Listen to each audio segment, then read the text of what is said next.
എല്ലാവർക്കും ഞങ്ങളുടെ ഒരു പുതിയ വീഡിയോയിലേക്ക് സ്വാഗതം. ഇന്നത്തെ വീഡിയോയിൽ ഞങ്ങൾ ഉൾപ്പെടുത്തിയിരിക്കുന്നത് document required for the British citizenship application എന്നുള്ളതാണ്. ഓക്കെ, അപ്പോൾ നമുക്ക് വീഡിയോയിലേക്ക് പോകാം. അപ്പോൾ എന്തൊക്കെ കാര്യങ്ങളാണ് നമ്മൾ അപ്ലോഡ് ചെയ്ത് കൊടുക്കേണ്ടത്?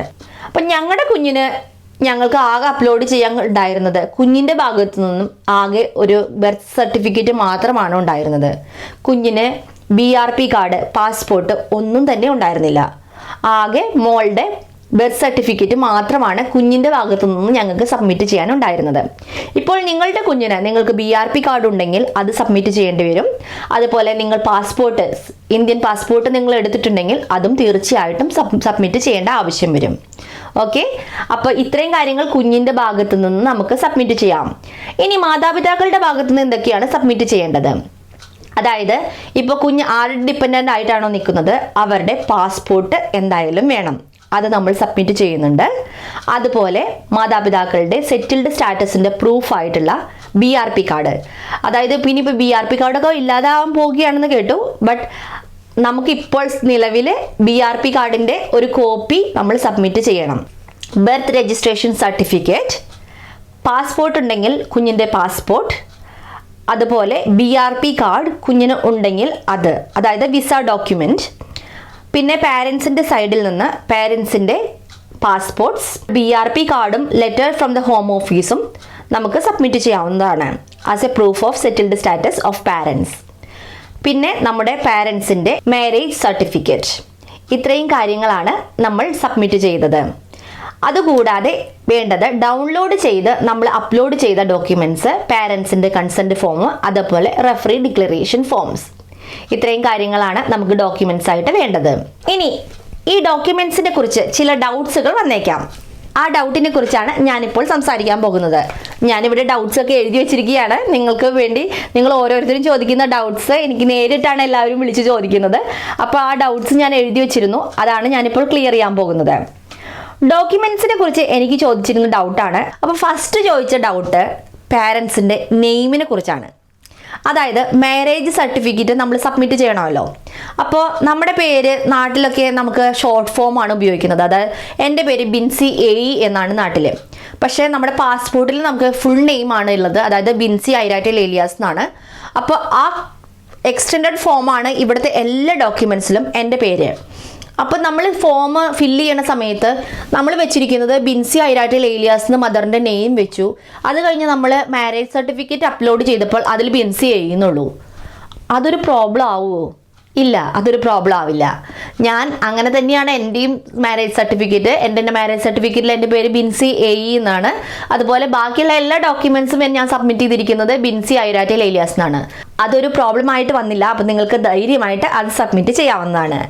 രണ്ടാമത്തെ ഡൗട്ട് ചോദിച്ചിരിക്കുന്നത് പാരൻസിൻ്റെ ഡീറ്റെയിൽസ് നമ്മൾ ആപ്ലിക്കേഷനിൽ ഫില്ല് ചെയ്യുന്ന സമയത്ത് പാരൻസിൻ്റെ പ്ലേസ് ഓഫ് ബർത്ത് ഉണ്ടല്ലോ, അത് നമ്മൾ എങ്ങനെയാണ് ചെയ്യേണ്ടത് എന്നാണ് ചോദിച്ചിരിക്കുന്നത്. പാസ്പോർട്ടിൽ എങ്ങനെയാണോ ഉള്ളത് അതുപോലെ തന്നെ എൻ്റർ ചെയ്ത് കൊടുക്കുക. എന്ത് കാര്യങ്ങളും നിങ്ങൾ പാസ്പോർട്ട് അനുസരിച്ച് ഫില്ല് ചെയ്ത് കൊടുത്താൽ മതി. അപ്പോൾ അടുത്ത ഡൗട്ട് വന്നു, പക്ഷേ ബർത്ത് രജിസ്ട്രേഷനിൽ നമ്മൾ പ്ലേസ് ഓഫ് ബർത്ത് എന്ന് പറഞ്ഞിട്ട് നമുക്കൊരു ഓപ്ഷൻ സെലക്ട് ചെയ്യാൻ പറ്റില്ല, നമുക്ക് സ്റ്റേറ്റ് മാത്രമേ സെലക്ട് ചെയ്യാൻ പറ്റുള്ളൂ. അവിടെ നമ്മൾ കേരള എന്നാണ് സെലക്ട് ചെയ്ത് കൊടുത്തിരിക്കുന്നത്. ബട്ട് പാസ്പോർട്ടിലെ ഡീറ്റെയിൽസ് അനുസരിച്ച് എൻ്റെ പ്ലേസ് ഓഫ് ബർത്ത് കേരളയല്ല. അപ്പോൾ അതൊരു പ്രോബ്ലം ആവുമോ? കുഞ്ഞിൻ്റെ ബർത്ത് സർട്ടിഫിക്കറ്റിലുള്ള പാരൻസിൻ്റെ പ്ലേസ് ഓഫ് ബർത്തും അതുപോലെ ഈ ആപ്ലിക്കേഷനിലുള്ള പ്ലേസ് ഓഫ് ബർത്തും ഡിഫറെൻ്റ് ആകുമ്പോൾ പ്രശ്നമുണ്ടോ? അതൊരു പ്രശ്നമല്ല, ഞങ്ങളും സെയിം തന്നെയാണ്. എൻ്റെ പ്ലേസ് ഓഫ് ബർത്ത് തൃശ്ശൂരായിരുന്നു. അതുപോലെ ഞാൻ കുഞ്ഞിൻ്റെ ബർത്ത് രജിസ്ട്രേഷനിൽ വെച്ചിരിക്കുന്നത് കേരളയാണ്. അപ്പോൾ അതൊരു പ്രശ്നം വന്നില്ല. അപ്പോൾ രണ്ടാമത്തെ ഡൗട്ട് ക്ലിയർ ആയി എന്ന് വിചാരിക്കുന്നു, പ്ലേസ് ഓഫ് ബർത്ത്. ഇനി മൂന്നാമത്തെ ഡൗട്ടിലേക്ക് പോകാം. When filling the application form the address proof. ഇതാണ് അടുത്ത ഡൗട്ട്. എൻ്റെ കുഞ്ഞ് ജനിച്ചത് ജനുവരിയിലാണ്. ബട്ട് ഇവർ ചോദിക്കുന്നു 5 വർഷത്തെ അഡ്രസ് പ്രൂഫ് കൊടുക്കണമെന്ന്.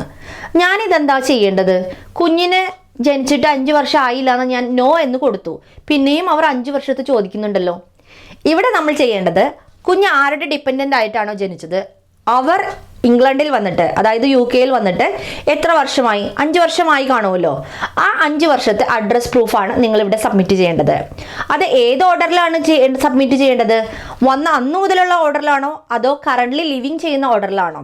അതായത് സബ്മിറ്റ് ചെയ്ത് തുടങ്ങുമ്പോൾ കറൻ്റ്ലി ഏത് അഡ്രസ്സാണോ എന്നാണ് അവർ ചോദിക്കുന്നത്.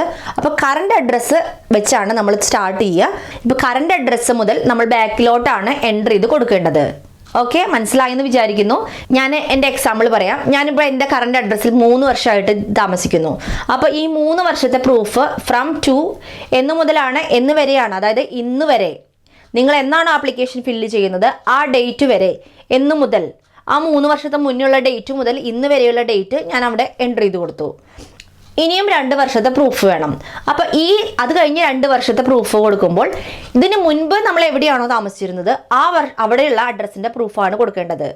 അവിടെ ഇപ്പോൾ ഞാൻ അതിന് മുന്നുള്ള സ്ഥലത്ത് 1 വർഷമാണ് താമസിച്ചത്. അപ്പോൾ ആ സ്ഥലത്ത് എന്ന് മുതൽ എന്ന് വരെ ആ അഡ്രസ്സ് കൊടുക്കുക. അത് കഴിഞ്ഞ് ഇനിയും 1 വർഷത്തെയും കൂടി വേണം. അതിനാലാണ് 5 വർഷം ആവുള്ളൂ. അപ്പോൾ അതിനു മുന്നേ ഞാൻ എവിടെയാണ് താമസിച്ചിരുന്നത്, അങ്ങനെ ആ ഓർഡറിലാണ് നമ്മൾ എൻ്റർ ചെയ്ത് കൊടുക്കേണ്ടത്. ക്ലിയർ ആയി എന്ന് വിചാരിക്കുന്നു. ഡൗട്ട്സ് ഉണ്ടെങ്കിൽ എന്നെ വിളിക്കാവുന്നതാണ്.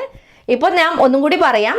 നമ്മൾ കുഞ്ഞ് ജനിച്ചിട്ട് ജസ്റ്റ് 6 മന്ത് ആയിട്ടുള്ളൂ അല്ലെങ്കിൽ 1 മന്ത് ആയിട്ടുള്ളെങ്കിൽ കൂടി നമ്മൾ അഡ്രസ് പ്രൂഫ് കൊടുക്കുമ്പോൾ അഡ്രസ് പ്രൂഫ് കൊടുക്കുന്നത് കുഞ്ഞ് ആരുടെ ഡിപ്പെൻഡൻ്റ് ആയിട്ടാണോ ജനിച്ചത് ആ ആളുടെ അഡ്രസ്സാണ് കൊടുക്കേണ്ടത്. അത് 5 ഇയേഴ്സ് ആൾ എവിടെയൊക്കെ താമസിച്ചോ ആ അഡ്രസ് പ്രൂഫ് കൊടുക്കണം. അത് കൊടുക്കേണ്ട ഓർഡർ കറണ്ട് അഡ്രസ്സ് ഏതാണോ അതാണ് ഫസ്റ്റ് സബ്മിറ്റ് ചെയ്യേണ്ടത്. അത് കഴിഞ്ഞ് അതിനു മുൻപ് എവിടെയാണോ താമസിച്ചത് ആ അഡ്രസ്സുകളാണ് കൊടുക്കേണ്ടത്. ക്ലിയർ ആയെന്ന് വിചാരിക്കുന്നു. അടുത്ത ഡൗട്ട്, അത് എൻ്റെ ഡൗട്ടായിരുന്നു കേട്ടോ. കാരണം എൻ്റെ കുഞ്ഞിന് ബർത്ത് സർട്ടിഫിക്കറ്റ് മാത്രമേ ഉള്ളൂ. അതൊരു പ്രോബ്ലം ആകുമോ? ഇനി എൻ്റെ മോൾക്ക് വിസ എടുത്തതിന് ശേഷമാണോ സിറ്റിസൺഷിപ്പിന് ആപ്ലിക്കേഷൻ കൊടുക്കേണ്ടത്? അതെനിക്ക് വളരെ വല്ലാത്തൊരു ഡൗട്ടായിരുന്നു. പക്ഷേ ഞാൻ ബർത്ത് രജിസ്ട്രേഷൻ സർട്ടിഫിക്കറ്റ് വെച്ചുകൊണ്ട് മാത്രമാണ് ഈ ആപ്ലിക്കേഷൻ കൊടുത്തതും അവൾക്ക് സിറ്റിസൺഷിപ്പ് കിട്ടിയതും. വേറെ ഒരു പ്രൂഫും ഞാൻ അവളുടെ ഭാഗത്തു നിന്ന് സബ്മിറ്റ് ചെയ്തിട്ടില്ല. നിങ്ങളുടെ കുഞ്ഞുങ്ങൾക്ക് നിങ്ങൾ രജിസ്ട്രേഷൻ സർട്ടിഫിക്കറ്റ് ഉണ്ട്, അതായത് ബർത്ത് രജിസ്ട്രേഷൻ സർട്ടിഫിക്കറ്റ് ഉണ്ട്, അതുപോലെ വിസയ്ക്കുള്ള BRPയുടെ കാർഡുണ്ട്, അതുപോലെ നിങ്ങളുടെ കുഞ്ഞിന് ഇന്ത്യൻ പാസ്പോർട്ട് ഉണ്ട്. ഇതൊക്കെ ഉണ്ടെങ്കിൽ നിങ്ങൾക്ക് അതൊക്കെ സബ്മിറ്റ് ചെയ്യാവുന്നതാണ്. ബട്ട് എൻ്റെ കുഞ്ഞിന് ആകെ ഉണ്ടായിരുന്നത് ബർത്ത് രജിസ്ട്രേഷൻ സർട്ടിഫിക്കറ്റ് മാത്രമാണ്. അത് ഓക്കെ ആയിരുന്നു. അപ്പോൾ ഇത്രയും കാര്യങ്ങളാണ് ഡോക്യുമെന്റ്സിനെ കുറിച്ച് എനിക്ക് കിട്ടിയിട്ടുള്ള ഡൗട്ട്സ്. അത് ക്ലാരിഫൈ ചെയ്തിരിക്കുന്നു. ഇനി എന്തെങ്കിലും ഡൗട്ട്സ് ഉണ്ടെങ്കിൽ കമൻറ്റ് ചെയ്തോളൂ, ഞാൻ ആൻസർ ചെയ്യാൻ റെഡിയാണ്. ഓക്കെ, ഇനി നെക്സ്റ്റ് വീഡിയോയിൽ കൂടെ കാണാം.